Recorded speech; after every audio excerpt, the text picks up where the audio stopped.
एक तत्वनाम हरी मना हरिसी करुणा येईल तुझी ते नाम सोपे राम कृष्ण गोविंद वाची श्री संतत जपयादी नामा प्रत्येक तत्व नाही अन्यथा वाया अनेक पंथ दर्शनी हरिमुखे मना पुण्याची गणना कोण करी ज्ञानदेवा मौन जपमाळ अंतरी धरोनी श्री हरी जपे सदा हरिमुखे मना पुण्याची गणना कोण करी विठ्ठला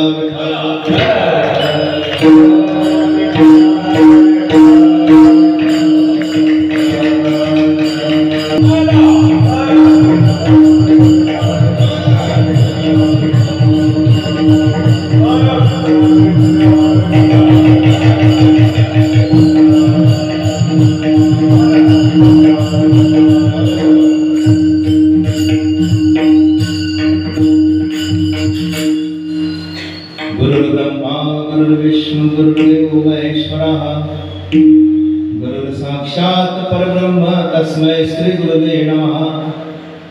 नमामि सद्गुरुं शान्तं सच्चिदानन्द विग्रहं पूर्ण ब्रह्म परानन्दं विश्वमानन्ति वल्लभं जयांचे केले स्मरण होय सकल विद्येचे अधिकरण तेचे वंदो श्री चरण श्री गुरूंचे नमस्कारुया।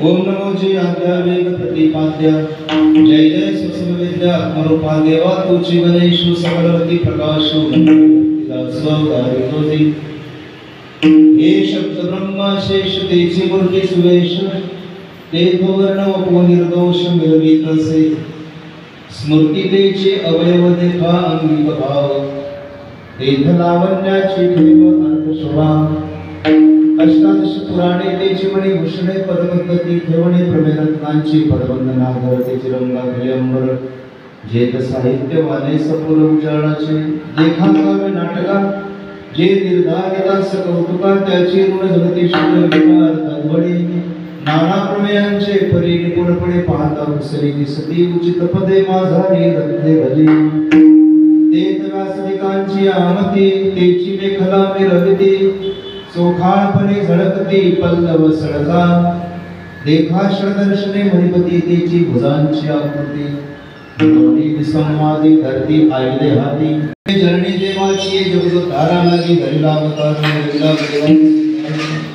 निराशरण मनविला पुरा संती निरविला देवने हाते पांडुरंगा करू प्रथम नमन दुसरे चरण संतांची त्यांचे कृपादाने कथेचा विस्तारू बाबाजी सद्गुरु दास तुका एक तत्वनाम दृढ धरी मना हरिसी करुणा येईल तुझी हरिमुखे मना पुण्याची गणना कोण करी।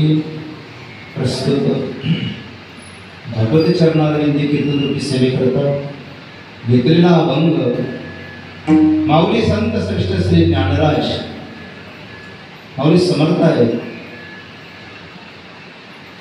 त्रिलोक्याधीश आहे, महान ज्ञानी आहे, अल्प आयुष्य आहे, वयाची मती लहान आहे, पण अशाही अवस्थेत ज्यांनी तुमच्या आमच्या कल्याणाकरता उद्धाराकरता जो काही मार्ग सांगितलेला आहे त्या मार्गाचं अवलंबन आपल्याला 100 वर्षात करायचं आहे। किती वर्षामध्ये? 100 वर्ष। जगायला 100 नाहीये, पाहायला दिसायला ऐकायला 100 वर्ष आहे।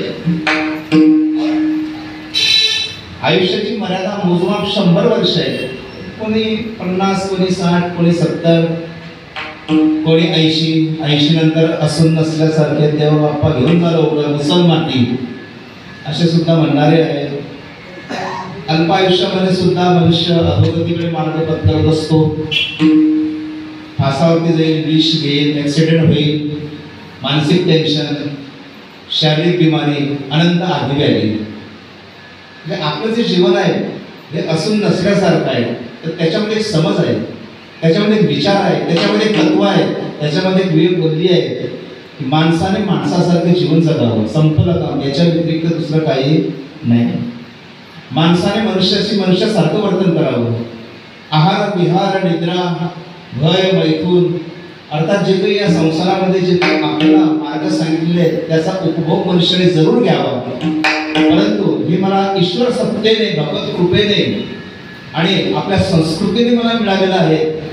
एवढंच जरी आपण त्याचं विचार केला, पालन केलं, तर आपल्या आयुष्यातील 25 वर्षे सुखाने, आनंदाने आणि 25 त्याला 100 वर्ष आयुष्य जीवन जगण्यासारखं त्याला काय मिळेल, लाभ प्राप्त होईल. पण मनुष्य किती वर्ष जगला याला महत्व नाही, तो किती वर्ष जगला याला महत्व नाही, परंतु अल्प आयुष्यामध्ये त्याने काय कार्य केलं, त्याची जीवनामध्ये काय प्रगती त्याने केली, काय क्रांती केली याला फार महत्व आहे. म्हणून अमूल्य असणारे जीवन आणि त्यातील असणारं ज्ञान ते मिळवण्याकरता आपल्याला भगवंताने या मृत्यू लोकांमध्ये, या कलियुगामध्ये आपल्याला पाठवलेलं आहोत. आपण आलो. कोण आहे, तुमचा परिचय काय आहे, माझा परिचय काय आहे? एक संबंध आहे, एक गाव आहे, एक घर आहे, एक गल्ली आहे. यानुसार मनुष्याचा परिचय होतो, ओळख होतो. नाहीतर दुरून आलो निघा, दुःख झाले या वया येथवरी होते हेची कारण. दुरून आलो मी काय, मागचा जन्म काय सरड्याचा होता, कुत्र्याचा होता, का हत्तीचा होता, का व्याघ्राचा होता, का सिंहाचा होता, पण नाही, काहीतरी आपण विशेष काहीतरी थोडंसं सत्कृत्य केलेलं असेल, काहीतरी पुण्य संपादन केलेलं असेल, काहीतरी सन्मार्ग आपण धारण केलेला असेल, त्यानुसार मनुष्य देह आपल्याला मिळाला. एक मनुष्य देह मिळाल्यानंतर तुम्ही भागवत आणि कीर्तन ऐकतायत, हे महत्वाचं आहे. दुसरं काही करत नाही ते काही महत्वाचं नाही, पण हे जे कार्य करतायत त्याला सत्कृत्य म्हणतात, याला मनुष्य जीवनातील असणारे ध्येय म्हणतात, याला मनुष्य जीवनातील असणारी क्रांती म्हणतात. आणि क्रांती या ध्येय आणि सन्मार्ग ज्या आपल्या जीवनामध्ये जो स्वीकारतो, जो करतो, त्याला पूर्व कर्माचं काहीतरी सूत्र असावं, काहीतरी विशेष प्रकारची योनी असावी आणि तिथे आपण हे कर्म चांगलं केलेलं असावं. म्हणून हा लाभ आम्हाला या जन्मामध्ये हा प्राप्त झालेला आहे. ऐशाला वाद चुकला तुका म्हणे वाया गेला. या लाभाला जो मुकला, जो चुकला, त्याचं आयुष्य व्यर्थ गेलं, त्याचं जीवन व्यर्थ गेलं, त्याच्या जीवनामध्ये काही संदेश, काही महत्व उरलेलं नाही. म्हणून अशा प्रकारे या मनुष्य देहामध्ये भगवंताने आम्हाला समज दिली, आम्हाला इच्छा दिली, आम्हाला बुद्धी दिली, आम्हाला हात पाय सर्व इंद्रिय दिले, सक्षम दिले. त्याचा उपयोग आपण कशा करता करतो याला फार महत्व आहे. सामान्यरित्या आपण जीवन जगतोय. आहार निद्रा भय मैथुनाने, आहार आहे, निद्रा आहे, भय आहे, मैथुन आहे, हे सर्व सामान्य मनुष्य जीवन जगत असतो. पण याहीपेक्षा एक मोठा असा विचार आहे, तो म्हणजे परमार्थाचा विचार आहे. आणि परमार्थाचा विचार या आयुष्यामध्ये मनुष्याने अवश्य करा. मोलाचे आयुष्य वेचून या जाय, हे मोलाचं आयुष्य आहे. हे पाण्याचा बुडबुडा आहे, हे आज आहे, रात्री नाही. ठामपणे सांगू शकाल का तुम्ही मी रात्रीचा मी 1 वाजेपर्यंत जिवंत राहू शकेल? नाही. मी उद्याची पहाट पाहू शकेल? नाही. लोकांचा मृत्यू हा आश्चर्यकारक घडतोय. आज मृत्यूचं आश्चर्य वाटतं. कीर्तन चालू असताना ते रस्त्याने जात असताना माझ्याशी बोलले, पण काय आमची शेवटची भेट झाली आणि घरी गेल्यानंतर काय त्यांना धसका लागला, काय एकदम त्याला चक्कर आली, खाली पडलेत आणि गेले. असं आश्चर्यकारक जीवन आहे, चमत्कार आहे मोठा. मृत्यू आपल्या हातामध्ये नाही, विचार आपल्या हातामध्ये आहे, एक पल आपल्या हातामध्ये आहे. मनुष्याने आपल्या आयुष्याचा विचार करण्याऐवजी वर्तमान काळाचा विचार करावा, की देवा वर्तमान काळामध्ये मी शाबूत आहे, चांगलं जीवन आहे माझं, आनंदात जीवन आहे माझं, आता मला दुसरं काही घेणं देणं नाही. जो आयुष्यामध्ये वर्तमान काळाचा विचार करतो तो सर्वात श्रेष्ठ आहे. प्रामाणिकपणे संत महात्म्यांनी आपल्या अभंगातून एक जाणीव करून दिली, जगाला निर्देश केलेला आहे. हे जाणीव आणि निर्देश फार मोलाचे शब्द आहे. ज्या मनुष्याच्या जीवनामध्ये 2 शब्द आले, जाणीव म्हणजे त्याला जाण पाहिजे. ज्या मनुष्याच्या जीवनामध्ये जाणीव आहे त्याचं जीवन कधीही उद्ध्वस्त होऊ शकत. उद्ध्वस्त जीवन का होतं मनुष्याचं? मनुष्य दारू पितो, आनंदाने पितो. आनंदाने दारू प्यावी का? तो पितो आणि पिल्यानंतर शेवटी त्याचा ऱ्हास होतो. अमूल्य असणारा देहाचा नाश होतो, अमूल्य असणारी संपत्ती वायावाट नष्ट होत जाते, बेकिंमत तो होत असतो. आहेच पण गटांगल्लीचा सभासद, त्याला कोणत्याही प्रकारे व्हॅल्यू राहू शकत नाही. पण जाणीव नाही म्हणून ही घटना घडली की नाही. ही जाणीव पाहिजे की माझा देह अनमोल आहे, माझं जीवन सुंदर आहे, माझं घर आहे, माझी प्रॉपर्टी आहे, मग मी जीवनात कसं वागावं. आज 95% लोकांकडे खूप काही आहे, पण जीवनामध्ये जाणीव नाही, म्हणून त्यांचा संसार बेराग झालेला आहे. मग काही अर्थ आहे त्या जीवनामध्ये. सत्संग दुर्लभम प्राप्यम, सत्संग दुर्लभ आहे, भाग्याने तो मिळत असतो. म्हणून जाणीव आणि निर्देश, आणि निर्देश सुद्धा फार महत्वाचा आहे. अनुमान करणे, एखाद्याच्या जीवनामध्ये जी क्रांती घडते तसं आमच्या जीवनामध्ये क्रांती घडावी. संत ज्ञानेश्वर माऊलींच्या जीवनामध्ये ज्यांनी अमूल्य असणाऱ्या वेळामध्ये अल्प आयुष्यामध्ये काय क्रांती केली, ती क्रांती आपल्या जीवनामध्ये असावी. जीवनामध्ये उत्पन्न मिळवण्यामध्ये क्रांती नाही, भौतिक विकास त्याच्यामध्ये असेल, आर्थिक संपन्नता त्याच्यामध्ये असेल, पण आपल्या जीवनाचा, आपल्या आत्म्याचा, आपल्या शरीराचा विकास हा अध्यात्माशिवाय तुम्हाला पर्याय नाही. तुमच्या आमच्याकरता सामान्य जीवन आहे. आपण फक्त हरीचं नामस्मरण करत जावं, हे तुमचं जीवन आहे. एखादा बुद्धिमान असेल, पंडित असेल, त्याने काय करावं, ग्रंथाचं चिंतन त्याने करावं. एखादा विचारवंत असेल, त्याने साहित्याचा अभ्यास करावा. थोडंसं केलेली चूक जीवनामध्ये काय आहे, घातक ठरू शकते. तुम्हाला वाटतं की बरेच 100 रुपये पचवले महाराजांनी, तुम्हाला वाटते बरेच 500 रुपये पचवले महाराजांनी, पण नाही, तुमच्या कपाळावरती, तुमच्या अदृष्टामध्ये काय जमा झालं, धोका. तुम्ही कोणाला काय दिला, धोका.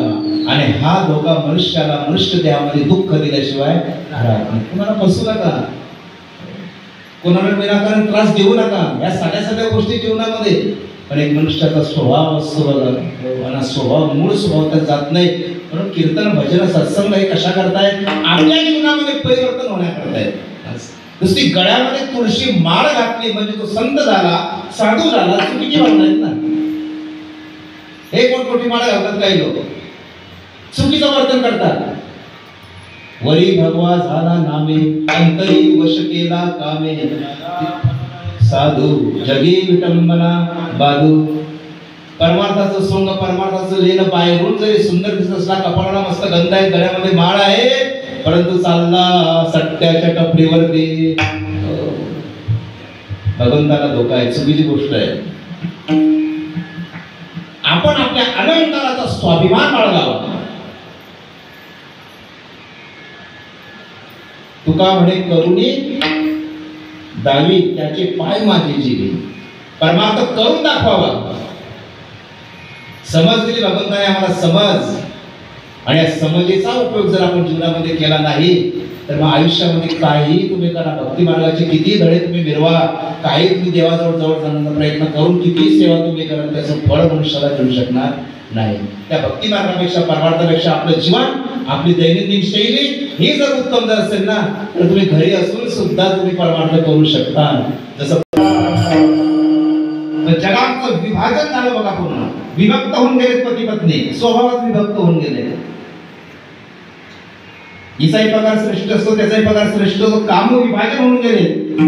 भाषेमध्ये बदल झाला. अरे तू एवढा लिखो, पत्नी अरे तू करते पतीला. पती सुद्धा आनंदाने म्हणतो, नाही पतीचा सन्मान आहे, तो प्रेमाने बोलते महाराज मला. ते प्रेमाचे शब्द आहेत, पण नाही, प्रेमाचे शब्द आहेत, परंतु काय आहे, दिसायला कसे आहेत, घातक. मर्यादा असते बघा, मर्यादा. आपल्या भारतीय संस्कृतीमध्ये पती दर्शन आहे, पत्नी दर्शनाच्या मर्यादा सांगितलेल्या आहेत. 2 पावलं स्त्रीने पतीच्या मागेच राहावं, पुढे जाण्याचा प्रयत्न करू नये, कारण ती अबला आहे. आज आपल्या भौतिक दृष्ट्या स्त्री जरी किती सक्षम असली, पण आजची पद्धत आणि आजची रीत आणि आजच्या या वृत्तीमध्ये, आजच्या वर्तमान काळामध्ये आज स्त्री एकटी कुठे जाऊ शकत नाही. मग ती सबला कशावरून आहे, ती सबला होऊ शकत नाही जोपर्यंत तिच्यामध्ये सक्षमता येत नाही, जोपर्यंत ती 4 लोकांशी झुंज देऊ शकत नाही, तोपर्यंत तिला अबलाच म्हणता येईल. बुद्धीने ती पुढे गेलेली आहे, शरीरामध्ये शरीर यष्टी मिळवलेली आहे, तिचं जीवन प्रगतशील आहे, परंतु ती शरीराने भगवंताने एक सुप्त गुण तिच्यामध्ये दिलेला आहे की ती अबलाच आहे. मनुष्याच्या शक्तीपेक्षा तिची शक्ती नेहमी खालीच आहे, वरती जाऊ शकणार नाही. मर्यादा आहे. पतीच्या मागे 2 पावलं मागे हे स्त्रीने असावं. त्याला म्हणतात भारतीय संस्कृतीचं वरदान. आणि जी स्त्री पतीच्या पुढे 2 पावलं पुढे जाते ती जीवनामध्ये कधीही तिला ईश्वर दर्शन होऊ शकत नाही. ती शास्त्राच्या विरोधामध्ये असते. म्हणून केव्हाही मर्यादा. लग्नविधी कशा करताय? पतीच्या आज्ञेत, पतीच्या सन्मानामध्ये, पतीच्या आधीन ज्या स्त्रीचं जीवन आहे ती स्त्री भगवंताला अतिशय प्रिय आहे. आणि त्याचेच अनाठे असे प्रकार घडत असतात. पतीच्या पुढे जाणारी जी स्त्री असते ना तिचे फायदे घेणारे पुष्कळ लोक बाहेर बसलेले आहेत बघा, जे नवऱ्याचं ऐकत नाही. आणि काय विचारतात मग? बाजार होतो बाजार. पण आपल्या जीवनामध्ये पती दर्शन फार महत्वाचं आहे. पुस्तकामध्ये वाचणार पती दर्शन तुमचं आमचं कर्म आहे. तुम्हाला आम्हाला मिळालं तुमचं आमचं कर्म आहे. म्हणजे शास्त्रीय दृष्ट्या पत्नीचं जीवन ज्या प्रकारे पतीच्या अधीन आहे त्या प्रकारे त्या संसारामध्ये संतांचं जीवन हे त्या शास्त्राच्या आधारे आहे.